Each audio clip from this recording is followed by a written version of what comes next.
بسم اللہ الرحمن الرحیم۔ السلام علیکم ورحمۃ اللہ۔ عزیز سامعین و کرام، خوابوں کی تعبیر کے سلسلے میں آج میں آپ کو یہ بتاؤں گا کہ اگر کوئی شخص خواب میں خود کو روتا ہوا دیکھے تو اس کی کیا تعبیر ہے۔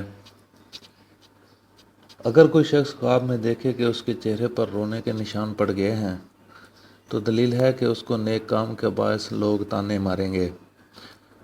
حضرت ابراہیم کرمانی رحمۃ اللہ علیہ نے فرمایا ہے کہ خواب میں رونا صاحب خواب کے لیے خوشی اور حق تعالیٰ کی طرف سے بخشش ہے۔ اگر کوئی شخص خواب میں دیکھے کہ گناہ پر یا کسی علم کی محفل میں یا قرآن مجید پڑھنے میں رویا ہے اور اس موقع پر جو اس کے مشابہ ہے تو خدا تعالیٰ کے کرم پر دلیل ہے اور وہ اپنے فضل سے اس پر رحمت کرے گا اور اس کے گناہ بخشے گا۔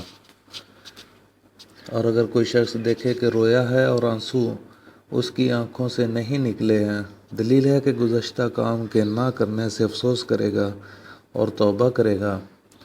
اور اگر کسی کے کیے ہوئے کام کی مصیبت پر بغیر نوحہ آزاری کے رویا ہے، دلیل ہے کہ شادی، خوشی اور راحت دیکھے گا۔ حضرت جعفر صادق رحمۃ اللہ علیہ نے فرمایا ہے کہ خواب میں دیکھے کہ رویا ہے اور پھر ہنسا ہے تو اس کی دلیل ہے کہ اس کی موت قریب ہے۔ فرمان حق تعالیٰ ہے، وہ ہنساتا اور رلاتا ہے، وہ ہنساتا اور رلاتا ہے۔